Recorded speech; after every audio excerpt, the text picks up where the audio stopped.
Buongiorno, buonasera, dipende da che parte della giornata state guardando questo video. Per prima cosa mi scuso se in quest'ultimo periodo ho caricato pochissimi video. Sono stati per me mesi impegnativi che non mi hanno consentito non tanto di girare video, ma tanto di caricare video, perché anche caricare video ci si mette un po' di tempo. Però non preoccupatevi che non è successo niente di grave e non c'è niente di grave dietro. Poi io non sto qua a raccontare gli affari miei su YouTube e so che a tanto voi non interessano. Adesso, chiuso il discorso sul motivo per cui ho caricato pochissimi video, andiamo col discorso principale di questo video, che è la mostra di Botero al Museo Amo di Verona.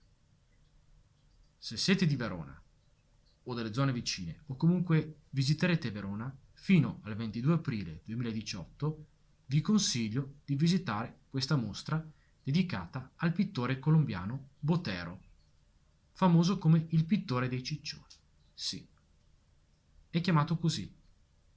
È famoso per i suoi dipinti che ritraggono persone grasse. Ma il perché di queste figure pingui viene ben spiegato e narrato durante il percorso di questa mostra, dove si può ben capire il perché Botero era così attratto dalle forme voluminose. Inoltre, possiamo ammirare quello che era proprio il repertorio di Botero, ovvero le parodie di dipinti famosi, soprattutto dei fiamminghi, di Piero della Francesca, ma anche dipinti legati alle tradizioni, a partire dalle tradizioni della sua Colombia, ma anche i tipici soggetti dell'arte, come il nudo e la sacralità, ma tutto, ovviamente, visto attraverso il suo sguardo. Prima di concludere, vorrei dirvi che per arrivare a soluzioni così particolari, Botero non si può negare che si sia interessato o che abbia proprio studiato la storia dell'arte, perché non ha preso in considerazione solo i suoi contemporanei o i grandi maestri dell'arte moderna, ma anche quelli dell'arte antica, come l'arte egiziana. E proprio questa sua passione per l'arte egiziana spiega il motivo sul perché nei suoi dipinti le figure sembrano così anti-emozionali, melanconiche, statiche.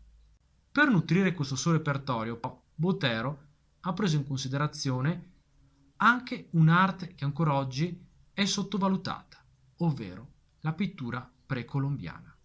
Come detto prima, io vi consiglio di visitare questa mostra perché ne vale la pena. Se l'avete visitata, scrivete pure sotto i commenti cosa vi è sembrato.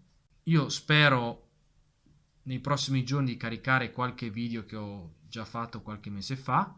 Voi continuate a consigliarmi di quali argomenti trattare, di che artisti parlare, di quali opere analizzare, ma non solo qua su YouTube, anche il mio profilo Google+.